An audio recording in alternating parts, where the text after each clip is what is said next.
Ahora nosotros también rogamos por tu iluminación. Nosotros nos falta sabiduría todavía, así que la pedimos con fe, sabiendo que tú la das, Señor, a aquellos que entienden sus limitaciones. Nosotros entendemos la nuestra, Señor, y pedimos que tú nos las des, Señor, para que podamos, nos des tu sabiduría, para que podamos entender tu palabra. En el nombre de Jesús. Amén. Bueno, vamos a seguir con nuestra serie de principios bíblicos para la interpretación. Y estamos por el lenguaje alegórico de la Biblia. Meditamos en algunas figuras alegóricas en la última ocasión y hoy vamos a continuar con otras figuras alegóricas, otras figuras del lenguaje. Yo no les pido que se aprendan de memoria las figuras del lenguaje, pero sí a que aprendan a reconocerlas, ¿verdad? Vimos alguna vez las figuras de la sinécdoque. ¿Se recuerdan que es una sinécdoque? ¿No?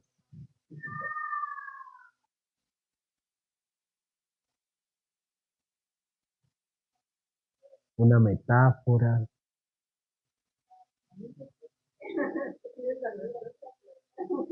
Bueno, eh, no es examen de definiciones.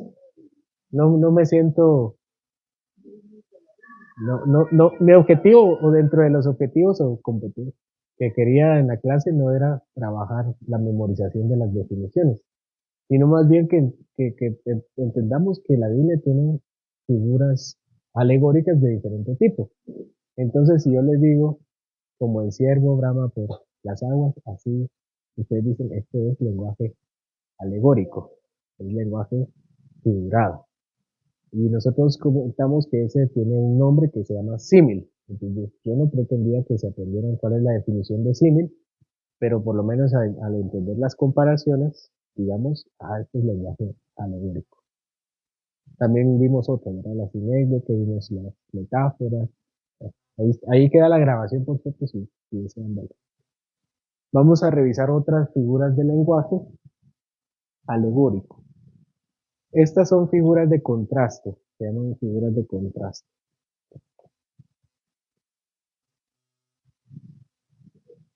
La primera figura de contraste se llama ironía.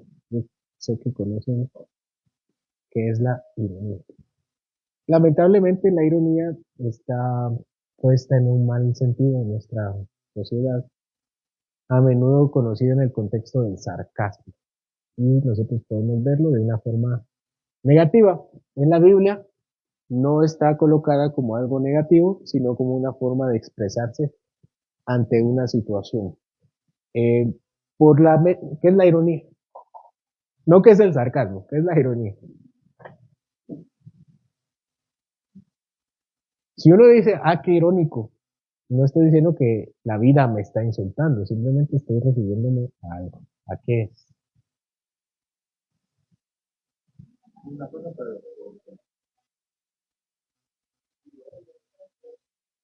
Por ahí vas. ¿Cómo es?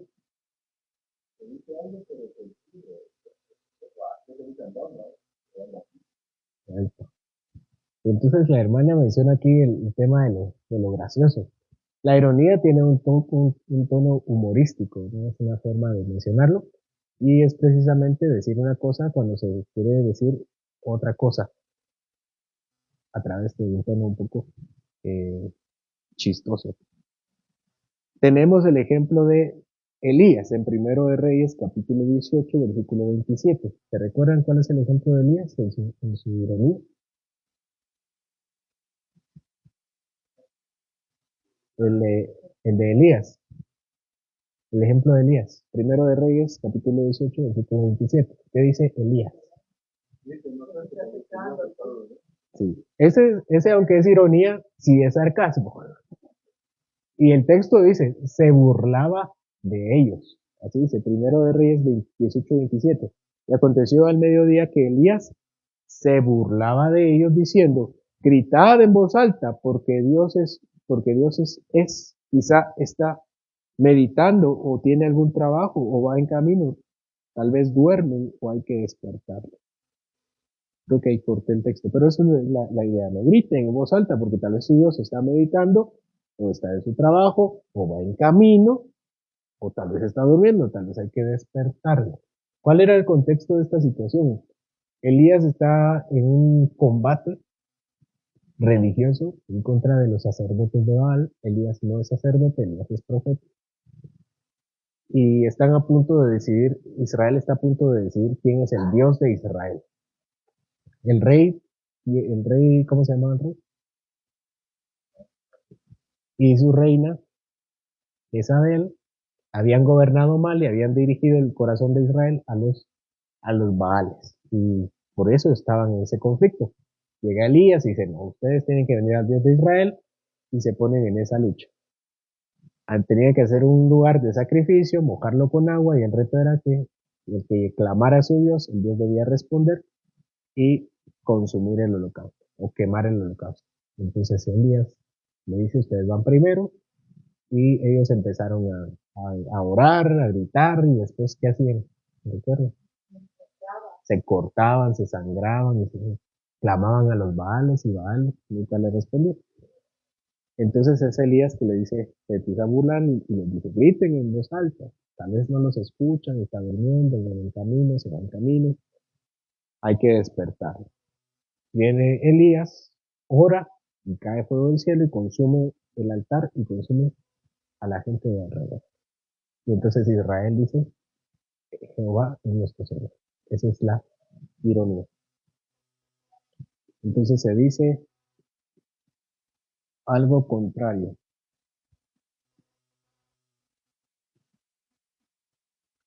a lo que se quiere expresar. Otro ejemplo de ironía, ¿recuerdan? Primera de Corintios capítulo 8, capítulo 4, versículo 8. Pablo dirige la carta a los Corintios. Corintios es una carta que yo quiero estudiar pronto, por cierto. Ya he estado pensando en el título de la carta. Pero Corintios es una iglesia enferma. Tiene muchos problemas. Y algunos de los problemas que tienen es que hay gente que se cree muy espiritual. Ese es el problema, uno de los problemas de los Corintios. Y Pablo los amonesta de diferentes formas, y una de las formas es a través de la ironía. Algunos se creen más importantes que otros, y Pablo le dice, aquí nadie es nada, nadie es más importante que otro. Algunos se creen muy espirituales.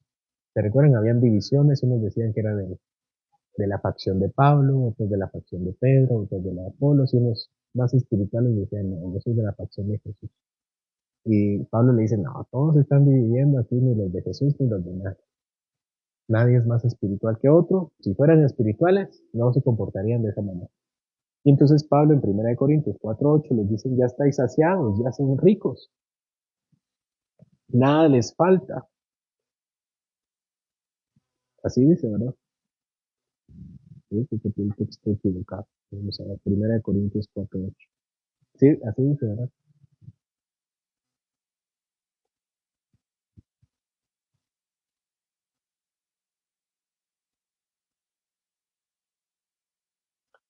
Ya están saciados, ya son ricos.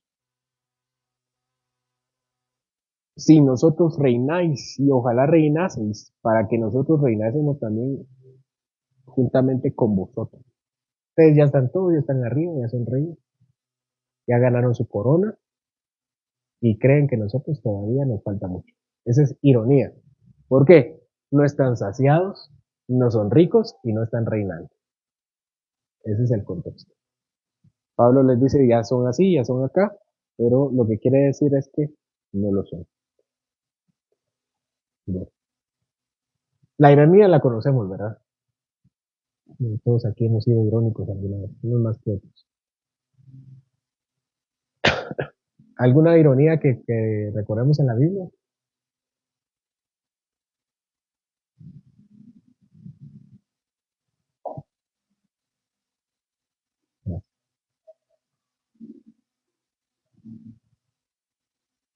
No, en Corintios hay otras, pero vamos a terminar ahí.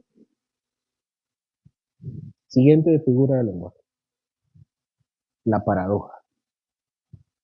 ¿Qué es una paradoja? Una contradicción. Casi. Tenemos la mitad de la respuesta. ¿Qué le falta?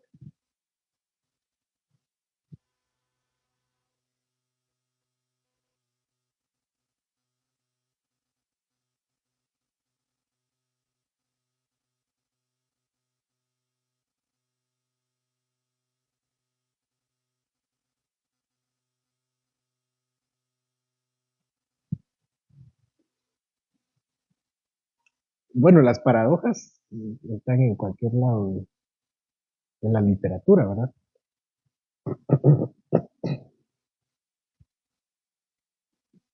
Como dice Mauricio, es una contradicción, pero le falta aquí un adjetivo.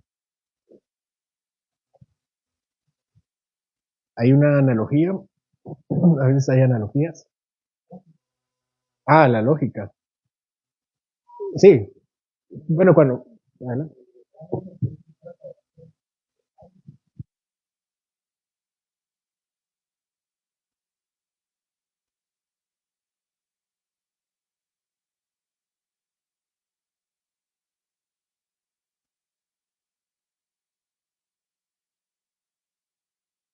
sí,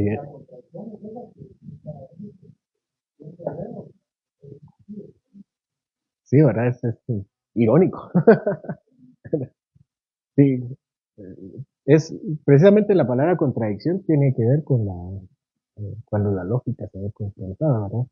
Hay dos sentencias que son lógicamente contrarias, como mencionan. Pero aquí no es una contradicción real,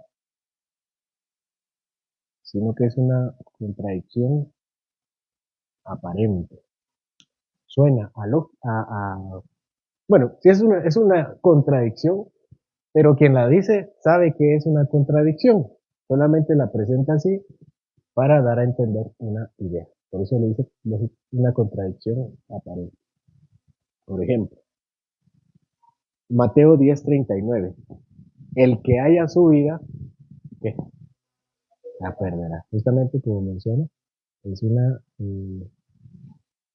hay una contradicción ahí, falta la lógica, pero el Señor no está teniendo una contradicción real. ¿Cómo es una contradicción real? Cuando se dice lo mismo en el mismo sentido al mismo tiempo. Les voy a dar un ejemplo. Yo estoy aquí ahora. Yo estoy allá ahora.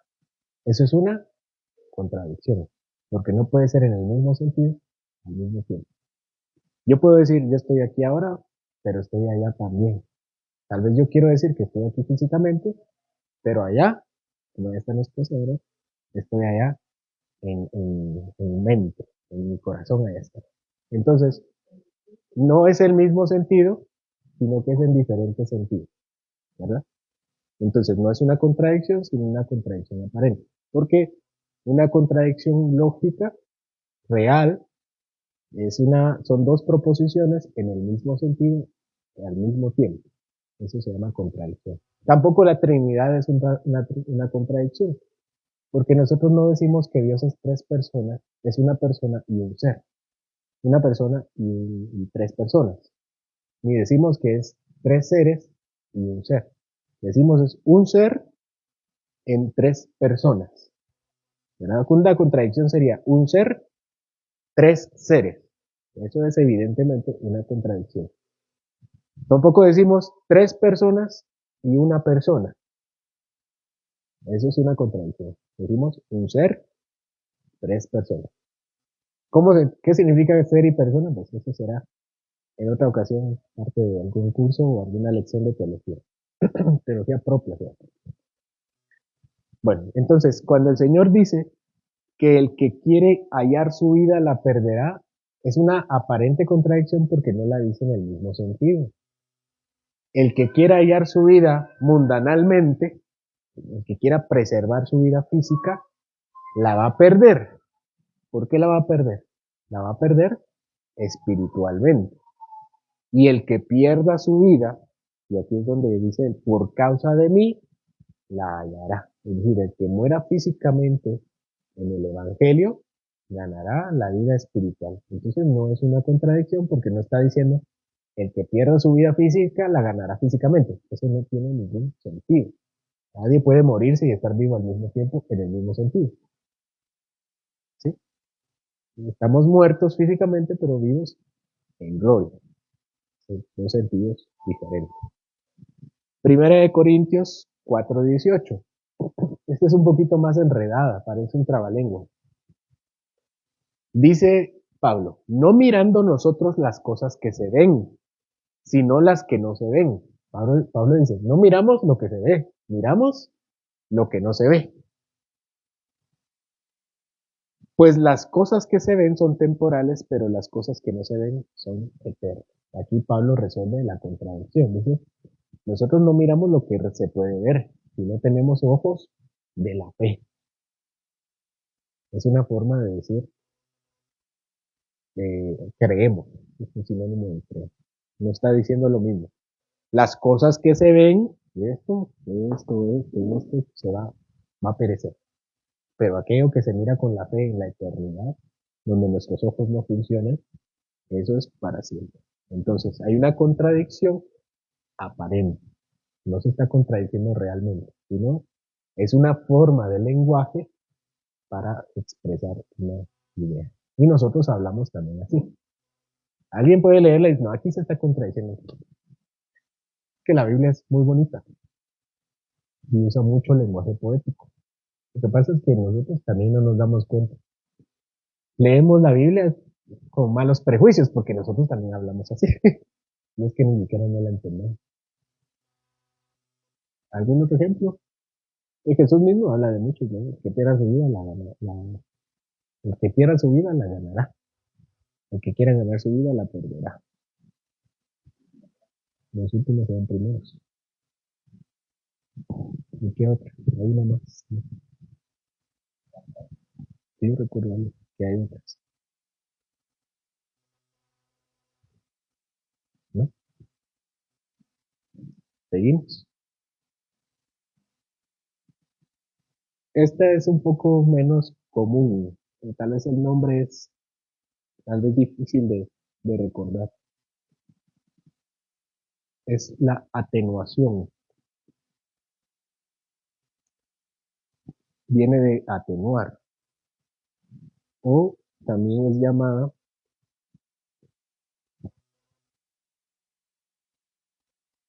litote.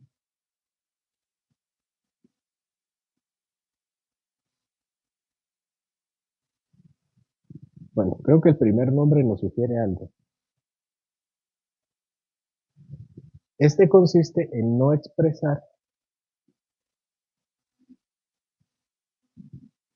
lo que se refiere, sino a través de lo contrario.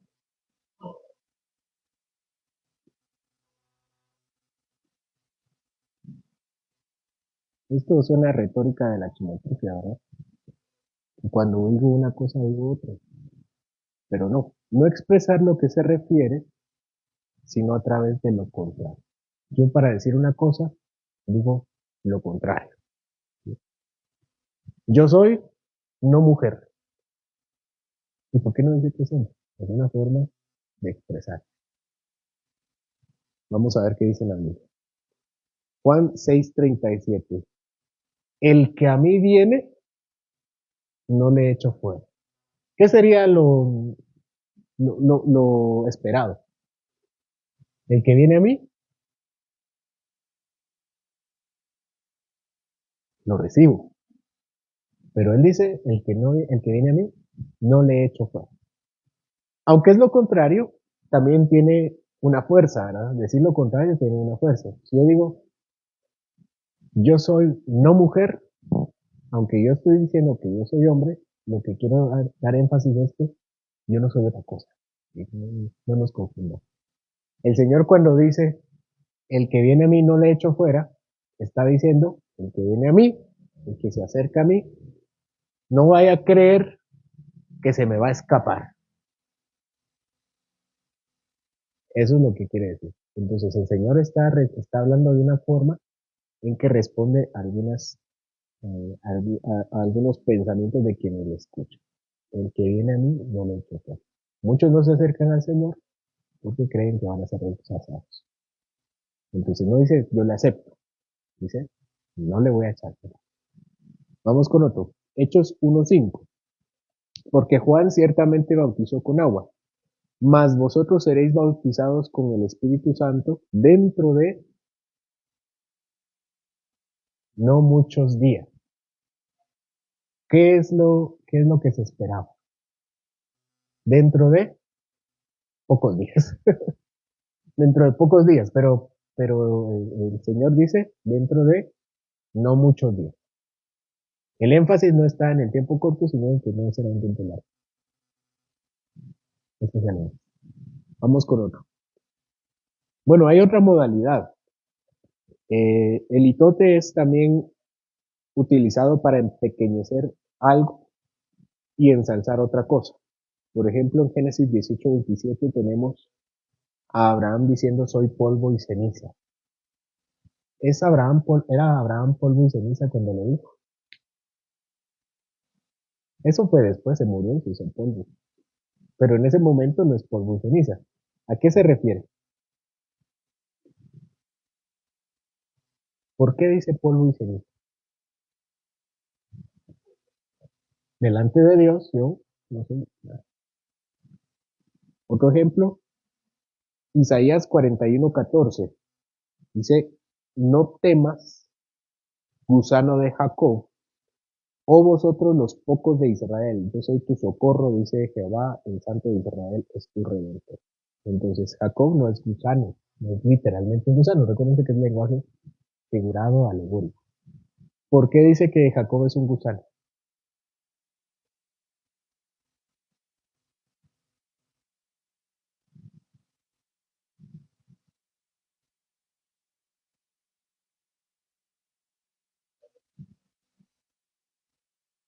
Insignificante en relación a Dios. Eso es lo que sí quería decirle el Señor. Bueno, vamos con el siguiente. Es un eufemismo.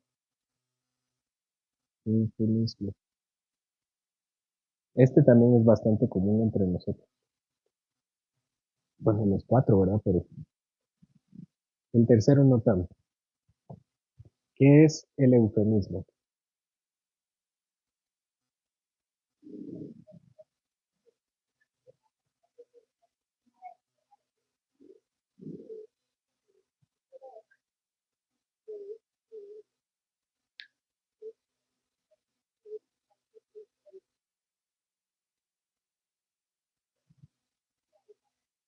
No quiero describirte con tinta y pluma. ¿Y qué es lo que significaba realmente? Amén. Y cuando nosotros tenemos a ellos diciendo, se nota que se va a referir a una cosa, pero en vez de decir eso que esperamos, dice lo contrario, eso es una afirmación. Ahora, todo lo que se escribe con no, no es atenuación, ¿verdad? Dice, no tengo hambre, no quiero decir yo ya estoy saciado. No siempre significa eso. Vamos con el siguiente. Pero eso me parece que es un eufemismo. ¿Qué es un eufemismo?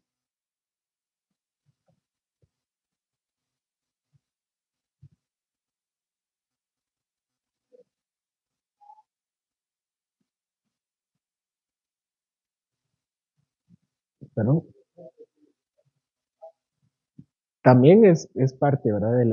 Es algo que no se debe decir, pero es una expresión, eh, no quiero definición, pero con disimulo, dice aquí. Ajá. Con decoro, ¿no? Para referirse a otra. Sí, es algo que no debería hacer, ¿verdad? Referirse. No es que esté mal escrita o mal pronunciada, sino que no es la palabra que se debería usar. Eso es un eufemismo. Nosotros podemos verlo acá, ¿verdad? Eh, Si me sale una cosita en acá. ¿Por qué digo cosita en acá? Eso es un eufemismo. ¿Cómo se le llama a eso? Un bar. ¿Cuál es el nombre técnico? Nuestra amiga médica. Acné, acné, ¿les parece? Un barro. Barro suena feo, ¿verdad? Entonces, eso es un eufemismo. Yo uso una palabra diferente que es más decorosa, más suave, exactamente. Y tenemos muchas formas de hacer eso, ¿verdad? Por el contexto o por la persona, disimulamos la palabra con otra. Pero cuando, como dice el hermano, es una palabra mal dicha, pero no es mal dicha porque sea ortográficamente incorrecta o gramaticalmente inadecuada, sino porque no es la que debería ser. Por eso es inadecuada, por eso es incorrecta. Ok. ¿Dónde tenemos esto en la Biblia? ¿Cuál es la más común de la Biblia? El eufemismo más común.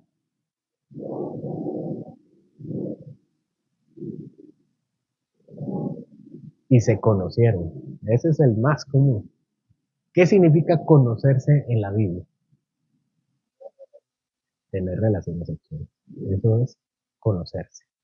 ¿Dónde tenemos el ejemplo? O los ejemplos. María y José. Conoció a su mujer hasta que nació nuestro Señor. ¿Cuál otro eufemismo tenemos en la Biblia? Similar. Hay otro eufemismo para las relaciones sexuales. ¿Cuál es?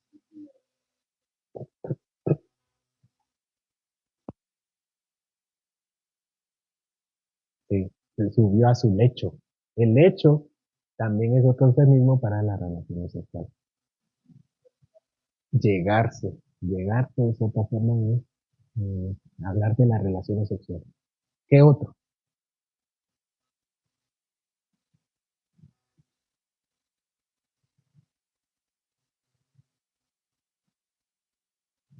Hay uno más.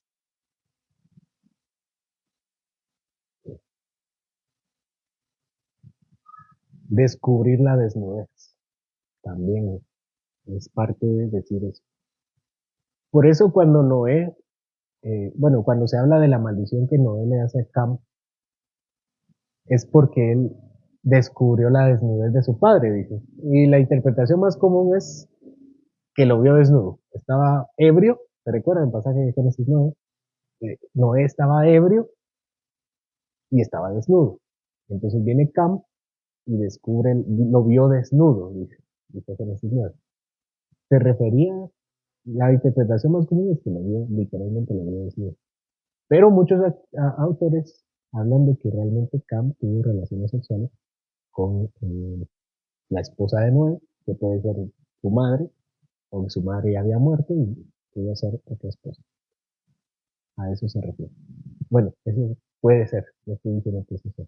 De hecho, cuando predicamos de Génesis, yo usé la interpretación tradicional. Pero también es otra forma de expresarse.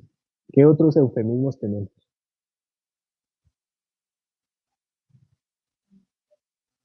La carne también es otra forma de referirse. Casi nunca se habla de forma literal, ¿verdad? ¿Verdad? Sí, ok. Hay mucho lenguaje alegórico en ese sentido. También lo vimos con Ruth cuando él dice, ella se pone en su regazo, a sus pies, perdón, a sus pies, descubrió sus pies. Realmente descubrió sus pies es que se puso en su regazo. Cuando estudiamos Ruth, ahí están los sermones de Ruth, pero yo les comentaba que el regazo es un eufemismo para referirse a los genitales. Y ahí les referí las citas. Por ejemplo, se habla del regazo cuando uno se orina. Y entonces Ruth se pone a sus pies. No se refiere que Ruth fue puro chuchito, puro perro, y se acostó a los pies de vos, sino más bien se le acurruca, voy a usar el eufemismo, mucha risa, y de plano cuando vos la ve enfrente. Y en pos de Ruth, voy a explicarlo otra vez, pero Ruth ya estaba casada con él, por levirato. Dijimos que la forma de levirato no era casarse, ya estaban casados. Ruth lo que dice es, bueno, ya estamos casados, lo que corresponde es tener relaciones sexuales. Lo que correspondiera que vos la tomaras. Así era el levirato. En el levirato no había que hacer boda. El levirato era, tenía que tener relaciones sexuales para consumar el matrimonio verdaderamente. Entonces, Ruth lo que le está diciendo a ti, yo estoy ya hice mi parte, haz tú la tuya. Y vos lo que haces es, tú eres piadosa, eso está bien. Nadie, el levirato era una ley muy desobedecida en el Antiguo Testamento, y vos alaba a Ruth y le dicen, vamos, todavía queda un familiar, voy a hacerlo públicamente, y ya conocemos la historia. ¿Qué otro feminismo?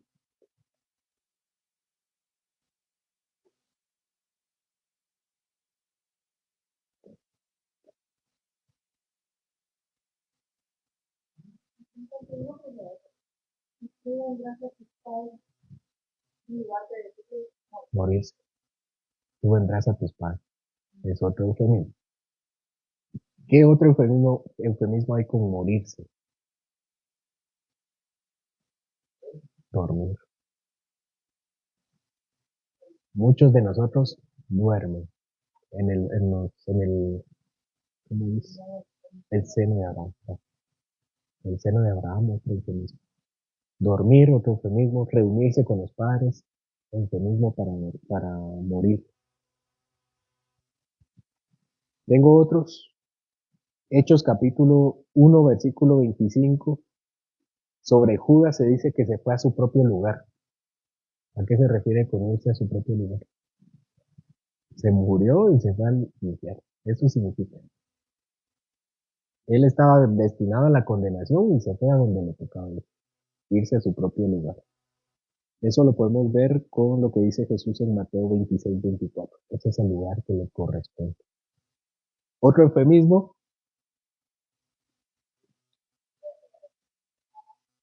perros a los gentiles, es una forma de referirse al niño incircunciso que no tiene la circuncisión. Eso también es otro eufemismo. Es una forma de decir que se murió. No, no fue literalmente. Bueno, eso ya lo explicamos, ¿verdad? La Biblia no dice que fue al infierno. Eso lo dice el credo, no lo dice la Biblia. Pero el credo lo dice como un eufemismo para decir que se murió. Porque la Biblia solo enseña que se murió. De hecho, la Biblia enseña que no fue al infierno. Cuando dice que su santo no verá corrupción después de morirse. ¿Qué significa eso? Evidentemente no ver corrupción no significa no morirse, porque es literalmente lo que dice el texto. No, dice que no fue al lugar, a morar con en la condenación. Él fue al cielo. ¿Cómo sabemos que fue al paraíso?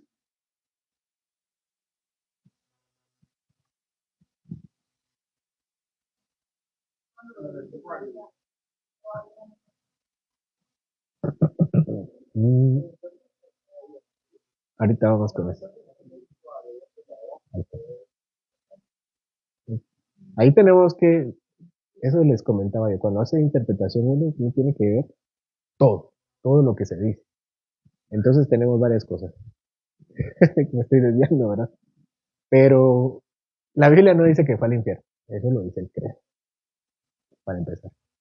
Segundo, la Biblia dice que el santo se va a morir, pero no va a haber corrupción. Él no verá corrupción. ¿Qué significa ver corrupción? Es un eufemismo.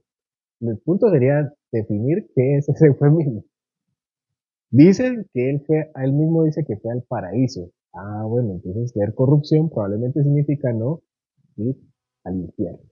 Significa morirse, pero ir al cielo como todas las personas que se han muerto en Cristo. Ahora vamos con el siguiente. Entonces, ¿por qué le dice a María que todo no lo toque? Porque tiene que ir a su padre.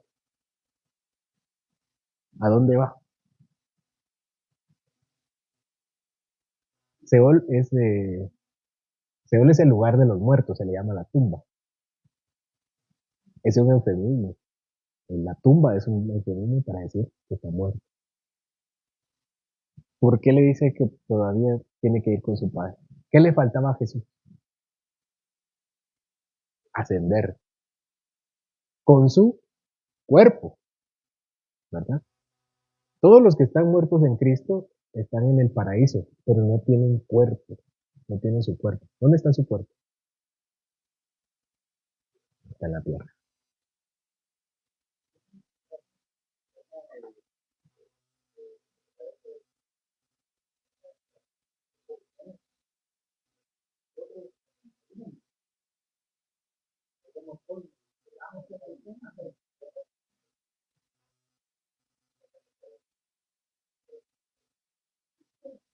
Sí, su cuerpo fue casi inmediatamente unido a su espíritu en la resurrección, al llegar la resurrección. Entonces, Jesús no sufre el mismo destino que todos, ¿verdad? Que es el de ir muchos de ir al infierno. ¿Qué, qué podemos interpretar también de que no me toque, sino todavía tengo que subir a mi Padre? Es que eso es lo que esperamos todos los creyentes, la resurrección. Ya lo vimos, ¿verdad? Los que están muertos no están resucitados, están en un estado de felicidad, pero no es el lugar de máxima felicidad. ¿Dónde es el lugar de máxima felicidad?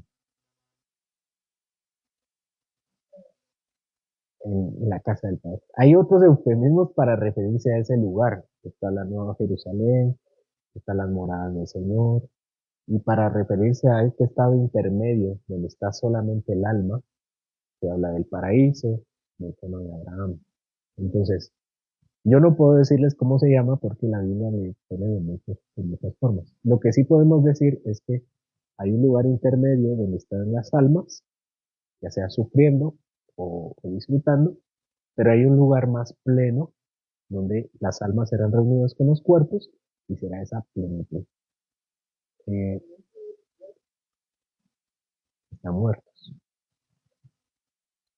pero están conscientes, ¿sí? Durmiendo, pero conscientes. Hay una doctrina que se llama, esto ya lo vimos cuando estudiamos la confesión, ¿verdad? Hay una doctrina que se llama el sueño del alma.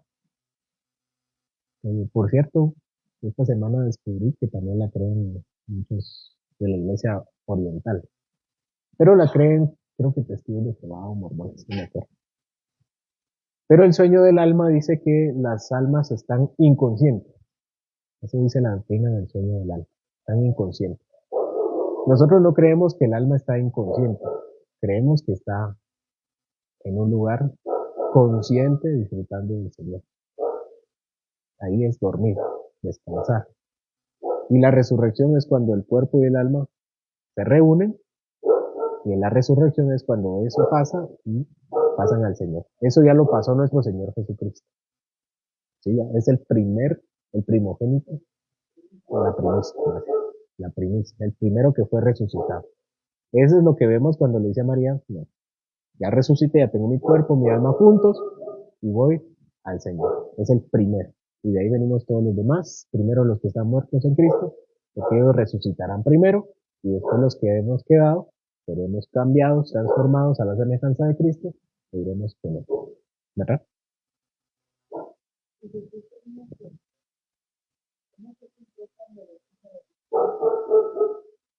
Buena pregunta. Nos atacan. Sí. Bueno, nosotros tenemos, ese cuerpo tiene una realidad que nosotros no entendemos. Esa puede ser una respuesta. La otra respuesta se llama comunicación de propiedad, pero es la mala palabra teológica. Pero es cuando la humanidad de Cristo recibe, es comunicado un atributo de la divinidad. Entonces, cuando Jesús hace sus milagros, no los hace porque es Dios. Cuando Él hace así, cura, su mano es humana, pero también es divina. Entonces, cuando Él atraviesa la pared, no sabemos si así seremos todos. Yo no creo porque No sé si van a haber paredes en el cielo, pero puede ser que sí, sea una nueva propiedad de nuestro cuerpo. Nosotros no sabemos qué es no cansarse, ¿verdad? Nos sentamos y ya, incomodar.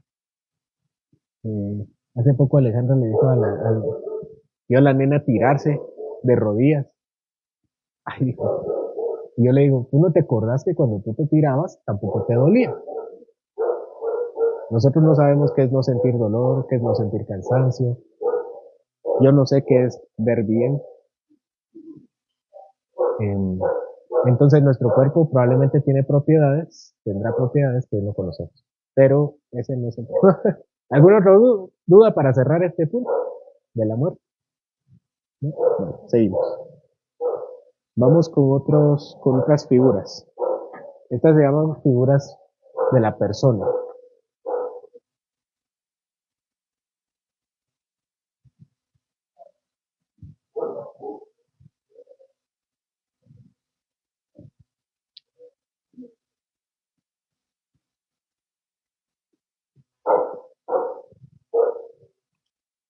Bueno, aquí tenemos dos.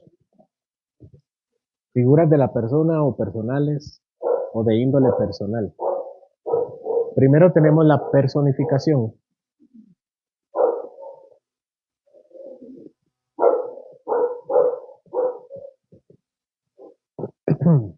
¿Qué es la personificación?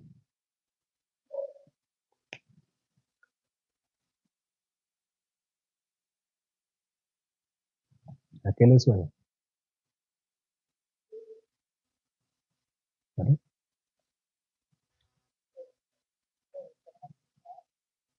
Sí, atribuir.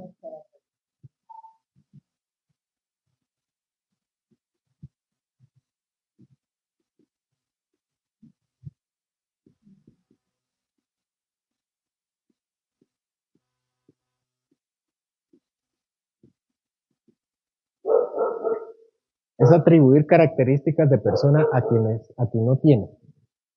Vamos a dar un ejemplo. Tenemos un ejemplo en la vida, en nuestra legislación, por ejemplo. Se habla de la persona jurídica. ¿Qué es una persona jurídica?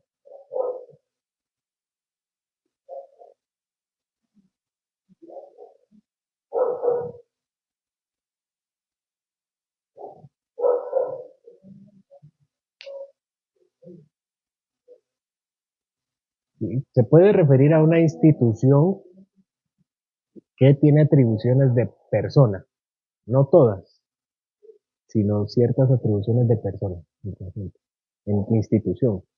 Entonces tenemos una organización que se va a llamar, por ejemplo, la iglesia, Vida en Cristo. ¿Qué es Vida en Cristo? Todos. Pero si yo me voy, sigue siendo Vida en Cristo. Y si nos vamos todos y vienen nuevas personas, sigue siendo Vida en Cristo. Y toman decisiones en conjunto. ¿Qué significa eso? Democráticamente, representativamente, no importa. El punto es que la organización toma una decisión. ¿Qué es la organización? En sí no es nada, no es algo físico. Aquí está la organización. No. Y podemos estar separados y ya está la organización. Es una idea. Y esa idea se le atribuye unas decisiones. Por ejemplo, puede firmar, puede comprar, puede adquirir compromisos, responsabilidad. Adelante, por ejemplo.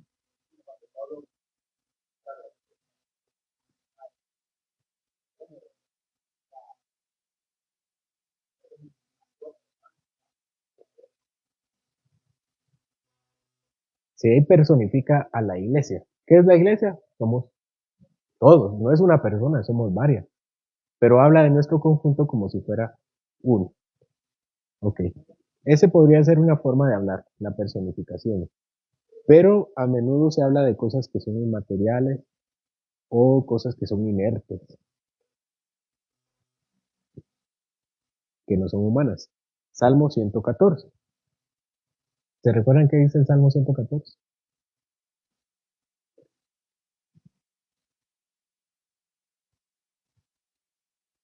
¿Qué tuviste, Omar? ¿Qué huiste? ¿Y tú qué? ¿Y tú, Jordán? Que te volviste atrás. El salmista le dice, el Jordán, ¿por qué te hiciste para atrás? El Jordán es un río. Y el mar dice que se abre, ¿verdad? O que se vuelve, que se quita. ¿Por qué le habla al mar? El mar no es nada, pero lo personifica y le habla. Lo hace una persona. A los montes y les habla y le dice, montes, ¿por qué saltaste como carneros? Y a los collados como corderitos. Y les habla, entonces les habla, pero el mar no lo va a escuchar, ni los montes, nadie lo va a escuchar, nadie le va a hablar. Ellos no hicieron eso, no saltaron, no corrieron, no se hicieron atrás. Es una forma de hablarle, atribuyéndole características de personas, como si escucharan, como si hubieran caminado, como si hubieran saltado. Y el mar no habla. Sí, esa es una personificación. Le dijo, cállate, pero el mar no tiene voz, ni ves. Pudo haberle dicho silencio, pero no, lo trata más bien como una persona. Bueno, de hecho no le tuvo que hablar, ¿verdad? Porque no tiene oídos. Ese es el punto, que las cosas no son personas. Yo no le digo al pizarrón, vamos para allá. Si le digo dos cosas, estoy loco o estoy haciendo una obra de teatro. Pero es una forma de expresarse en la vida. Habacuc 3:10. También tenemos algo similar, tenemos lugares que se mueven, que hacen. Bueno, ¿y qué otro?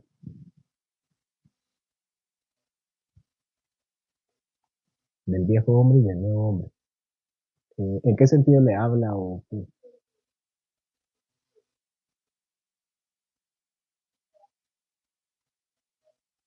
Ah, sí, sí. Yo le digo a mi antiguo yo, como si fuera una persona, pero eso no existe, ¿verdad? Sí. Yo le hablo a algo que no es persona como si fuera persona. Entonces yo digo, el viejo, el viejo hombre. ¿Qué es el viejo hombre? Mi pasado, pero mi pasado no es otra persona. Soy yo antes, pero le hablo como si fuera algo diferente. Y mi nuevo yo. De hecho, soy la misma persona, ¿verdad? Bueno, ese es un buen ejemplo. Tenemos también a la higuera. Cuando le habla a la higuera no tiene oídos, no, no hace nada, la higuera es una higuera. Bueno, y ya no hay ejemplos. Hay algo que se llama apóstrofe. Y la apóstrofe es detener un discurso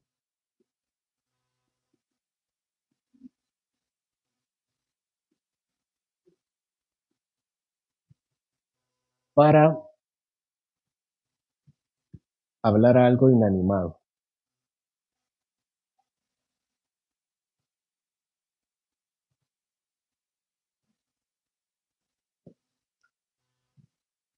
Salmo 24. ¿Qué dice el Salmo 24? ¿Cómo empieza? De Jehová es la tierra y su plenitud, el mundo y los que en él habitan. ¿A quién le está hablando el salmista? Está hablando de Dios, porque cuando uno le habla al Señor, le dice, oh Señor, tú. Pero aquí está hablando del Señor en tercera persona, ¿verdad? A los hombres, ¿verdad? Es un salmista, está dirigiendo la adoración y le dice a la gente que Jehová es la tierra y su plenitud, el mundo y los que en él habitan. Él la fundó sobre los mares y la firmó sobre los ríos. ¿Qué más sigue? Ok.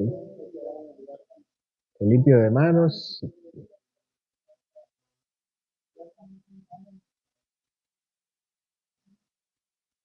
recibirá bendición de Jehová.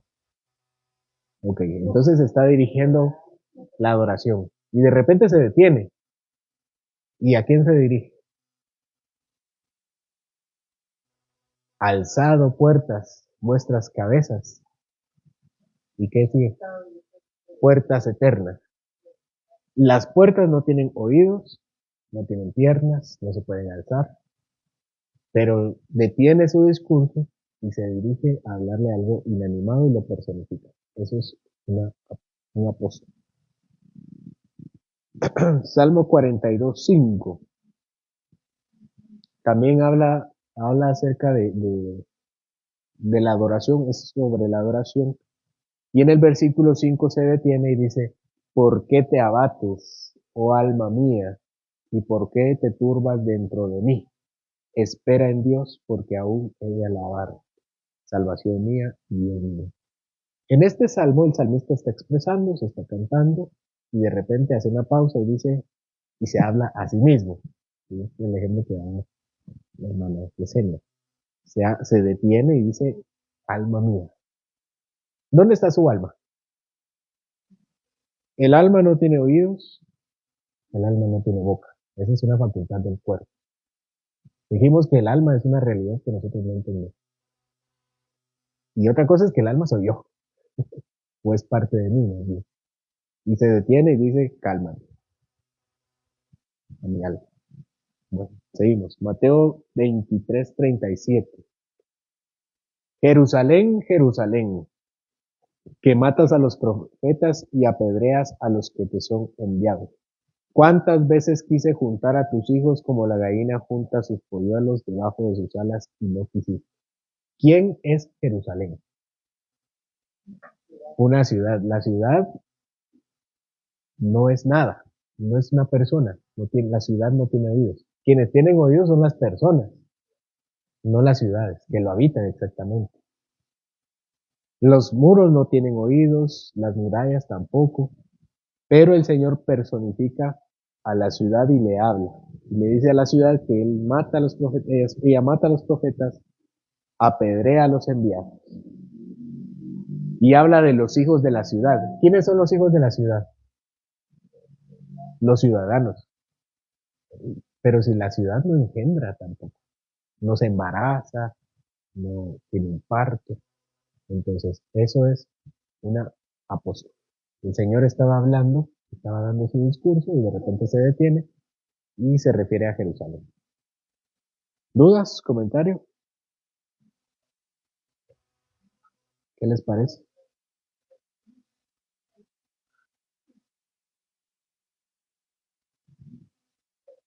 Interesante. ¿Algún otro comentario? ¿No? Bueno, hemos terminado nuestra clase de lenguaje alegórico. Este todavía no es gramática. Todavía nos falta llegar a la gramática. Pero yo quiero que vean la riqueza de la Biblia. La riqueza. Uno, no sé si son maestros algunos o tienen la experiencia, pero a veces escriben sus tareas y uno escribe como habla.